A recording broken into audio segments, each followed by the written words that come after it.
Welcome back to the NFPT podcast, where we make you feel confident walking into your CPT exam. Welcome to the NFPT podcast. And today, to help you get ready to pass your CPT exam, we are going to be talking about daily macronutrient percentage recommendations. So, we'll talk a little bit about nutrition, and then I'll give you a sample question walkthrough.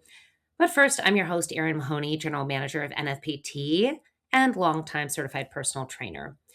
As we get started, let's talk about how nutrition shows up on your CPT exam and how much nutrition do you need to know for your CPT. And we'll start by reminding you that when you're taking any CPT exam, the guiding principles that you'll be tested over can be found on the CPT exam content outline or the CPT exam blueprint.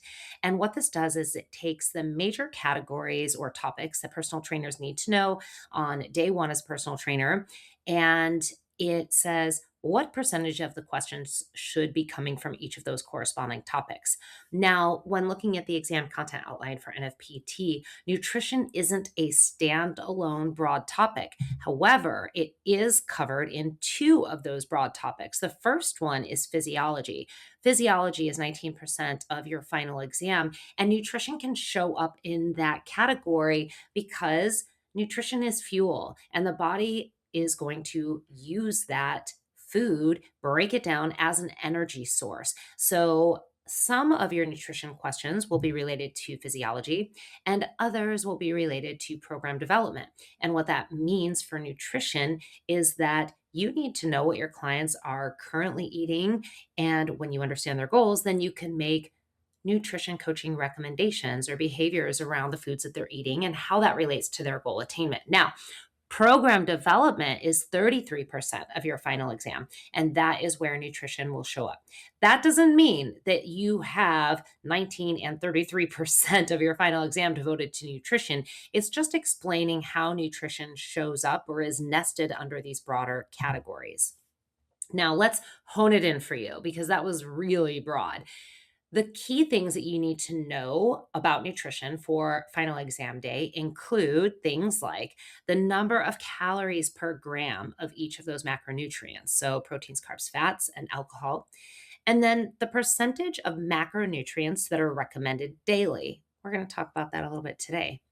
You'll also want to know the number of calories in 1 pound of body fat, the recommended amount of water intake clients should be consuming every single day, and also things about trending diets and how trending weight loss diets give clients results and what that really means. Now, again, it looks like nutrition is heavily weighted, but it's a subdomain. And so we just need to know those key things. As we continue on in this episode, let's do a sample nutrition test question walkthrough. I will read you the question and then I'll read you the answer options, just like you'll see it on the CPT exam.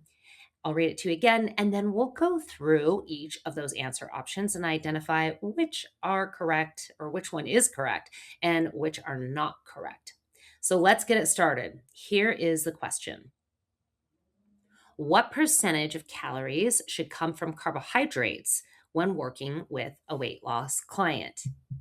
Is it A, 25%, B, 35%, C, 50%, or D, 65%? I'll read it again here in a second, but as a reminder, as this is my hint for you, the body needs carbohydrates as its preferred energy source. So we can't cut them out completely. All right, here's the question again. What percentage of calories should come from carbohydrates when working with a weight loss client? Is it A, 25%, B, 35%, C, 50%, or D, 65%? Let's dive into it. So, answer option A, 25%, is not correct. And if you were truly just guessing without having any knowledge around nutrition, you might be inclined to guess that it's the lower number on those percentage recommendations. But you've got to remember carbohydrates give the body energy. And in the absence of carbohydrates, the body will then use protein. And that's just not as efficient as carbohydrates. So 25% is far too low for our weight loss client. And so is, surprisingly, 35%. So that is answer option B, and it is not correct. Answer option D is 65%. And that one is not accurate or not correct, also, although some clients, based on their preferences, might be higher into that 65% range. But the correct answer is C. 50% of a weight loss client's diet should be coming from carbohydrates. Now, what you might see is that there will be clients who have immediate weight loss from some kind of trending diet. And honestly, that's typically coming from calorie reduction and water weight loss, not specifically carbs.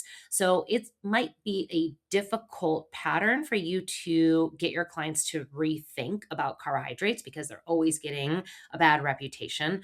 But again, we need those carbohydrates. They help us feel full, they help give us energy, and they also help suppress our appetite a little bit.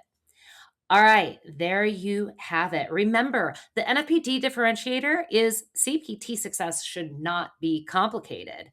And you can get immediate nutrition coaching takeaways with our nutrition webinar bundle. Please check out the series. Or you can also check out our recorded exam prep series. Those are 4 sessions designed to help any CPT. So if you're studying for any of the CPTs, that will help you with your studying. And you can use the coupon code NFPT podcast 10. That is number 10, 10. That'll give you an extra 10% off. All right, that's it for today. Thank you for joining. Stay well and keep moving. Today's episode is brought to you by Summit Professional Education. Unlock your potential with Summit Professional Education, your trusted partner for expert-led courses, flexible learning, and essential CEUs. Elevate your skills today at summiteducation.com.